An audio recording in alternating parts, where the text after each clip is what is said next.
Hi, this is Justin Kantor of SoulMusic.com. So you guys are doing very well with Love MD. Can you tell me who wrote the song and what made you choose it as your first single to come back with? Well, this is Nokio. Okay. Love MD was produced by a friend of ours named Worley Morris, and it was written by me and Jazz. And we just felt like it was a good start, a way to let people know that we were back. Give them that sound that they look for from us, and kind of just tease them for the things that are to come. So it was kind of the beginning, and now we're going to start hitting everybody with the stuff that they want from us. The video for Love MD, in addition to showing you guys choreography skills, which is always good to see, it depicts, I guess, a mutually physically abusive relationship between a couple. So, what brought on that idea, and what do you hope to get across with it? I think that the thing is, a lot of times when you hear about that kind of thing, it's usually one-sided. Right.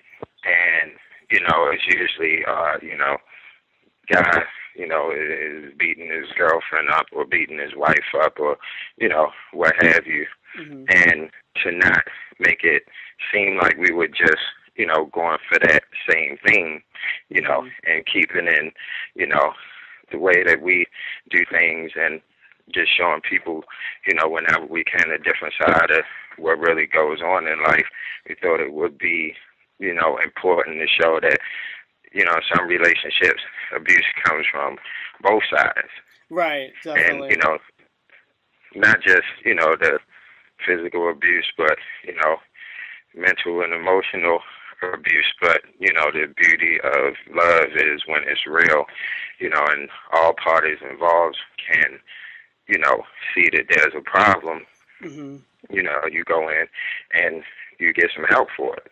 Yeah, one thing I had wanted to ask you, Sisqo, that I read about was when, I mean, it goes without saying the success that you had, with Thong Song and Incomplete and both your solo albums. As a result of that success, I had read that you had a chance to meet the late, great King of Pop. I was just curious, how did that happen for you, and what was the experience like for you? Oh, man. Man, I was like coming back from a show or something, coming back from London or something like that, and I was down in baggage claim getting my bag, and then I got a call on my cell phone, and they were like, go back upstairs. There's a ticket up there for you, and I was like, what you mean? I'm just getting off the plane. I'm headed home. Like, wow, what do you mean it's a ticket upstairs? And they was like, just go upstairs, man. It's, we need you to go somewhere. And I was like, I ain't going nowhere. I'm going home. I just got off the plane. And they was like, well, Michael want to see you. I was like, Michael who? I ain't, you need to give me a little bit more than Michael. They was like, Michael. Little details. And I was like, for real? It was like, yeah. So I was like, bam. I went upstairs. Wow. Didn't even, that's basically like a revolving door. Got back on the plane. Wow. And I flew, what was it, to Virginia, I think. Yeah, oh, really? Virginia Beach. So I got there, and because Michael was working with Teddy on some music, Teddy Riley. And, oh, yeah, this would have been around the time of the Invincible album, I guess. I believe so. Yeah. It was around 2001. 2001, right. And because Teddy and I were working together, apparently Michael had saw that him and I was working together and was like, oh, wow, I want to meet that guy. And so he, got me a ticket and put me out, and, and then I met him, and, he introduced me to his kids and everything, and I was like, dude, what made you want to, meet me? I was like, the whole reason why I'm doing this is because of you. Wow. And he was like, I just want to meet you because I feel like, you're talented artist and you go far in the industry. And I was like, wow. Well, I mean, I'm practicing what I'm gonna say like on the plane the whole time. And first thing I could say when I met him, because I was just in awe, was just like, "What's up, Mike?" Well, you know, I mean, it's a real, almost like unreal situation. So, you know, it's good. You've just found a way to keep it real. And I'm sure that let you know that you reached a really good point in your artistic journey when you got Michael Jackson giving you accolades. And that's pretty remarkable. Yeah, considering the fact that I was saving my money to go to Neverland or whatever. Wow, yeah, exactly. Kind of turned the tables. To fly me out. And then, you know, after I met him, I was just like, you know, just saying hi and shaking his hand was enough for me. I mean, you know, giving him a pound. Because the Michael I met was a lot different than the Michael that's on TV. I mean, yeah. I met Mike. I ain't met Michael Jackson. I met Mike. I mean, you know, and I met his kids. Tail. Yeah, okay. I'm on here. My bad.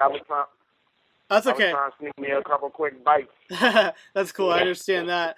I was going to ask you, man, so obviously you're the newest member of the group. Can you tell me the story of how you came to be in Dru Hill?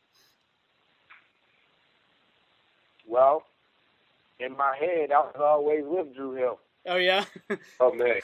That was going to be my next question, so you just answered that there. for me. That's cool. I feel... No, it's not. I mean, for real, everybody asked me that. And I mean, there's no other answer but to say, I mean, how would you feel? You know what I'm saying? If one day you know, working, you know what I mean? Until when I had to stop working, you know what I'm saying? When I run into these guys, or not run into them, but, you know, do the contests and everything. And then, like, everything just happened overnight. Mm-hmm. So, I mean, you know, I can't really explain that one, you know. I mean, of course I'm excited. I'm getting to, you know, do a lot of things that a lot of people dream of, you know what I'm saying? So, and then, you know, not to mention, you know, the way, you know, as soon as I entered the group, it was like I've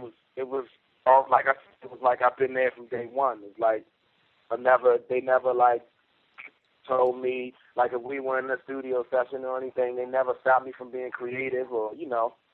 It's just been a great time. So it's a mutually creative situation going on. Oh yeah, I mean, like I said, they never, you know, shut me down. You know, I mean, some of the ideas. I mean, everybody gets shut down. Somebody might be like, "Oh, I got this line," and then people look at you like, "I don't know about that." You know what I mean? But other than that, it's like I said, they never stopped me from being creative.